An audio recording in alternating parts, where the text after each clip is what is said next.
Hello guys, thank you so much for watching our AI Founders Mindset podcast. Sorry, it's wrong name.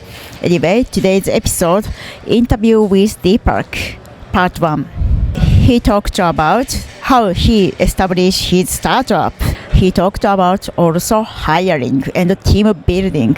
So if you are a product designer or AI engineer who are looking for new position, this episode is super valuable, super great for you. So if you are watching our episode on YouTube, please subscribe it and then please like it. It's super helpful. Anyway, let's get started. 行きましょう。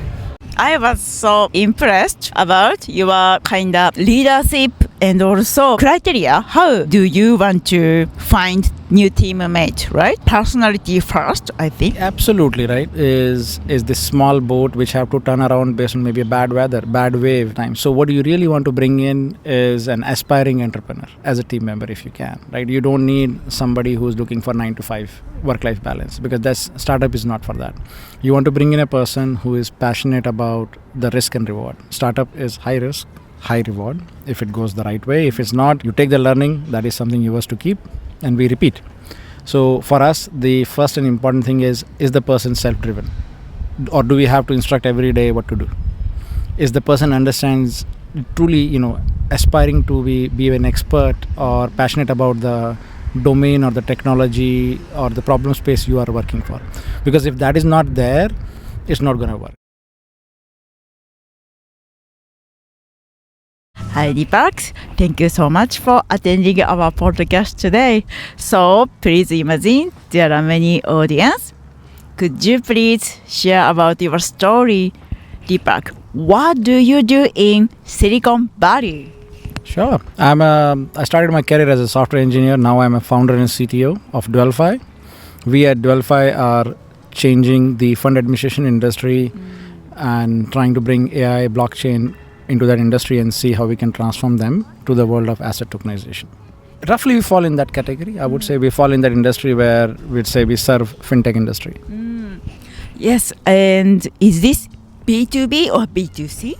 It's B2B. So we sell it to businesses and then they have customers. So just for the audience which doesn't understand the difference, B2B is you sell to a business and they may have customers or maybe another business. And B2C is you're building a product like Google or Gmail. Many of you may have used that's B2C. I see. Thank you. So, for example, what kind of enterprise or companies are your main target or client? So for us, the main clients are going to be these large fund asset management companies. I can't name them on the podcast right now, the ones we are talking to. But think of these as all these real estate buildings you are seeing, they are being owned by some real estate group somewhere. And there is an accountant or a bookkeeper behind the scene which manages the books for those companies. So those are the clients which we are serving as a software. I see. Thank you. Okay, let's deep dive into your company. So when and why did you start your company? Sure. We started DwellFi about 3 years back. And the way we started was at that time blockchain was really high. And me and my co-founder had a dream of basically tokenizing assets and make housing more affordable. And that's when we started and tokenized a house which another friend of us owned, and we kind of experimented with the real house. So we were the early ones in terms of real world asset tokenization, where we actually tokenized a house and put that into a legal entity structure and everything. And from there we realized tokenizing a house is actually much more harder, like any other startup. So we decided let's tokenize the funds which are managing the real estate, and that is where we entered into the fund administration industry. That is where we got our first $100 million client, and then from there we basically tokenized them and we brought their entire infrastructure onto DwellFi. We brought them onto blockchain and contract, on the blockchain, and then built a contract for them. And from there, we realized that AI is important, because without that we really cannot solve the problem of transforming unstructured data into meaningful and structured data which can be used by human for analysis, for machines for analysis, even blockchain contracts for analysis. And that's where we are investing now, which is more around specialized AI, which is going to help the fund administration industry. I see. DwellFi is kind of a fintech and also blockchain and also using AI, right? Mm-hmm. So in here, Silicon Valley, there are like tons of AI startup. So when did you decided to use AI technology? So we were aware of AI in 2020. We were building another project at that time, but AI was not that mature at that time. And before that, fun fact is, I was also learning the software to like how to drive self-driving cars. We all talk about this. San Francisco have this Waymo which runs around.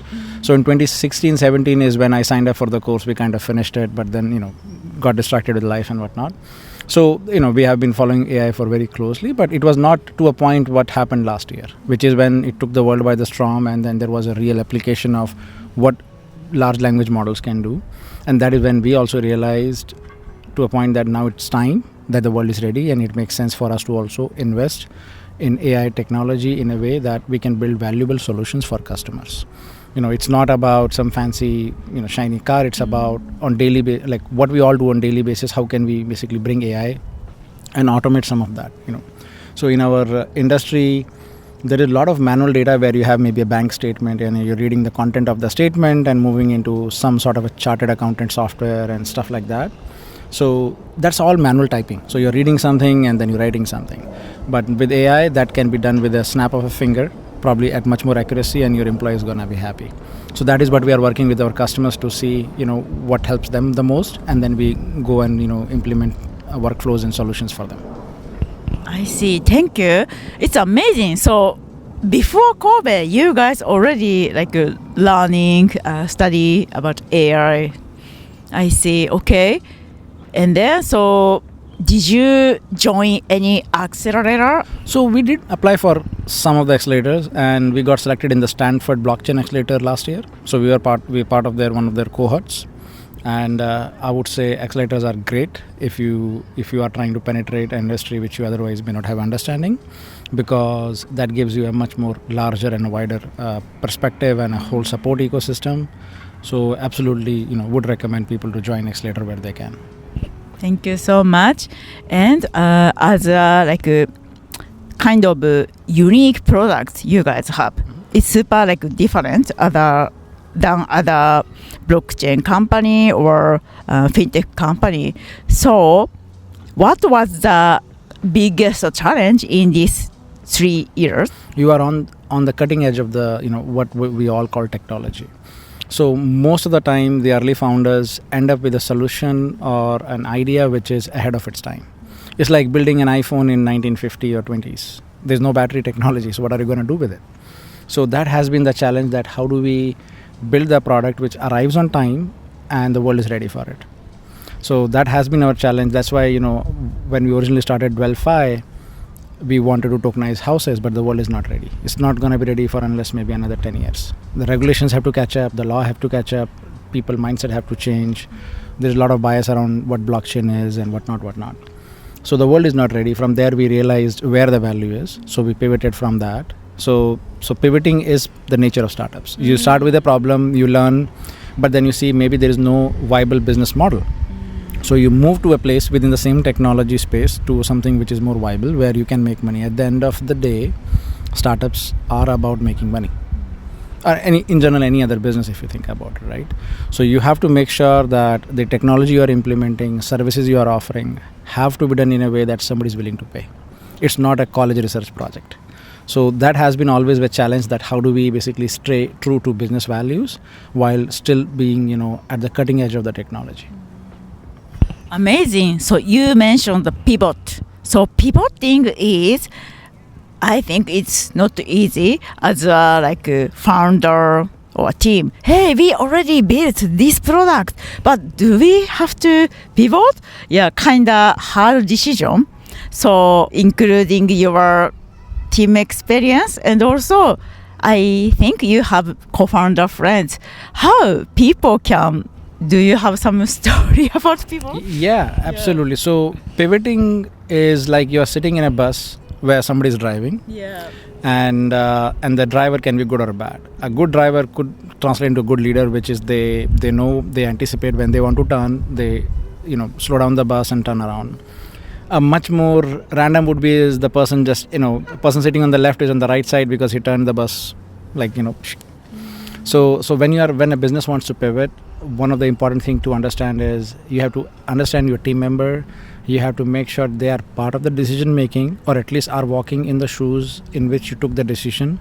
They understand it, you address their concern, and then from there you pivot. And so whenever we have pivoted, we have made sure we communicate the aspects of it. We communicate the reflection, that why we pivoted, why we believe the new thing the new direction we are moving towards is the right direction.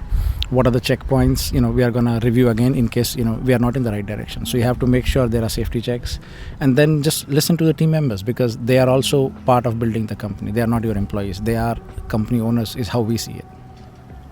I see. Thank you so much. I see. Yeah, communicate with team and then make a decision. It's super important. Not only CEO's decision. I have to change. No, we have to think together. So speaking of a team member, so your company is looking for new team member, correct? Mm-hmm. Yeah, startup is always about hiring the people. We have hired in times where people were firing, so we are still hiring. We are hiring amazing people in the AI, blockchain, and UI UX. Those are the things which a software engineer needs all the time. So if anybody is interested, please drop me a message on LinkedIn or my co-founder, and we'll figure it out. Thank you so much. So you are looking for new people in the States or India? So we are by DNA, we are a remote first company. Our primary engineering headquarters is in India as of now, but that is not the only place we have to be. If the talent is in Japan or some other place also, that's totally fine. We can work with them. At the end of the day, we have grown a culture which works independently and remotely. We don't force people to drive and come to an office just to work 8 hours, 6 hours and go back home. So we have figured it out. So if somebody is interested in a remote work-life balance, they can reach out to us. Thank you so much. So if you are interested in, please reach out Deepak's LinkedIn. And also, so few weeks ago we had a call, and then I was so impressed about your kind of leadership and also the important things. How do you want to find new teammate, right? Mm-hmm. You said a personality first, I think. Could you please share about this story? Absolutely, right. So as I mentioned in the past previous question, startup is this small boat which have to turn around based on maybe a bad weather, bad wave, maybe something else, right? So we can't tolerate bad weather for long, right? So we pivot all the time. So what you really want to bring in is an aspiring entrepreneur as a team member if you can, right? You don't need somebody who's looking for 9 to 5 work-life balance, because startup is not for that. You want to bring in a person who is passionate about the risk and reward. Startup is high risk, high reward if it goes the right way. If it's not, you take the learning. That is something yours to keep, and we repeat. So for us, the first and important thing is the person self-driven, or do we have to instruct every day what to do? Is the person understands truly, aspiring to be an expert or passionate about the domain or the technology or the problem space you are working for? Because if that is not there, it's not going to work. For example, you are solving a software or building a software for financial industry, and you are bringing in an animation guy, it most likely is not going to work well, right? Because animation guy wants to cartoonify everything, and the financial industry is in the other direction, right? So you have to make sure the people you are hiring have the mindset of your customer in one or the other way, are passionate about the same problems to be solved. That is the number one piece. And the next most important attribute which we look for is continuous learning. So whenever I hire somebody, in the initial phase of our interviews itself, we establish that can this person learn something new very quickly. because that is the part of number one thing which is required when we are pivoting. Because when we are pivoting, you never know what you are pivoting to. Yes. So that means unlearn what you know and then learn again. So it's absolutely important that you bring in a agile and elastic mind to your team. Not somebody who's stubborn in terms of that I can't learn anything, I have already spent time. That is not going to be good for your team and the person. Totally agree. I see. Yeah, this is so important to find people who has entrepreneurship. Even not like the person is not CEO experience, they don't have, but each team member we could like figure out what should we learn new knowledge, technology, even like listening podcast in driving time. It's good. So I can imagine you guys are talking about new stories from a podcast. Absolutely right. So continuous learning is important. We have a culture where we do talk about what we are learning on weekly basis because it's important. I do stress a lot in our engineering org that if we are not learning, we are not good engineers. That's the number one trait of an engineer, that every day you are learning something better which you do not know. And sometimes you are also asking what I already know, is it good enough or should I change?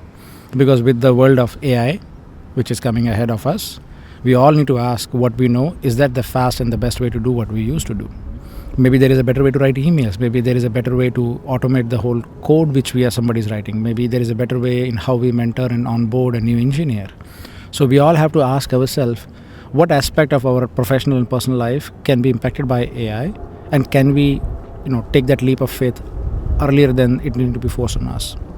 That's very important. So these are things which we keep in mind when we are establishing DwellFi engineering culture. Thank you so much. It's super great wisdom for all startup people. Okay, almost our last question, Deepak. So please imagine if there is a 80 years old Deepak is coming to here by time machine, like grandpa Deepak. Hello. So what he will say you take care of family, or have a good sleep, or just go like that? What do you think?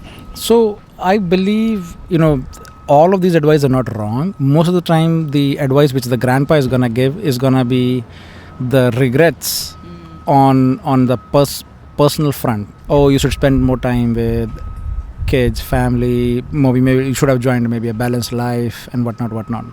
But that is all you can only do once you have a lot of money. If you are hungry, poor and dead poor, none of this matters. What matters is what you are passionate about, right? So at different stage of life, different thing matters. But in general, one thing which I would advise is divide your time into 3 buckets. One for sleeping, that you should not steal. That's 8 hours as much as possible. Then another bucket is for your personal maintenance and then your social life, essentially friends, families, spouses, and yourself, more importantly. And then another 8 hours which you should spend on a passion project or your job or whatever else is meaningful to you. But at the end of the day, the way we believe the money, the knowledge is just a financial catalyst or otherwise, which takes you from place A to place B. So there was this saying which I think in my school time our teacher taught us. So when you are born on the floor. And that is when you are given a name. When you die, if you leave the name on the floor, then it's a shame on you. If you leave that name in the sky, that's where everybody is heading towards. So hard work, money, family, everything is a catalyst towards that. If you choose the right ones or you do it the right way, you can have your name in the sky, or it can be on the floor already, it was there, so no harm. So it's up to people to choose what they want to choose. I see. Thank you. 3 key takeaways from the conversation with Deepak today. Part 1. 1. Providing for product market fit and timing. As a startup, adapting to product market fit and timing is crucial. DwellFi's journey highlights the importance of providing when necessary. If evolved from real estate tokenization to fund administration, market fit, and regulatory domains. Deepak emphasized that deciding to provide not easy. It requires thoughtful discussions with team members to ensure alignment and shared understanding. 2. Team collaboration makes innovation. Successful pivots require more than leadership decisions. They demand collaborations. DwellFi ensured alignment by prioritizing clear communication and involving team members in the decision-making process, fostering collective ownership of the company's direction. 3. Cultivating a learning-driven culture. This is so important as a candidate, right? DwellFi values individuals with an entrepreneurial mindset and promotes continuous learning. This approach empowers the team to embrace new technologies and adapt to industry shift, ensuring the company remains at the forefront of innovation. Yeah, I really agree with him. Working at the same corporate in long time, we tend to forget to update ourselves. But nowadays there are many difficult time to get new position, right? So that we had a better to force us updating, and also we can ask people to collaborate or doing the new project. So this is, I think, super important to get new position or finding your co-founders, right? Okay, thank you so much for watching our today's episode, Deepak Part 1. Okay, next episode is conversation with Deepak Part 2. Stay tuned. Bye bye.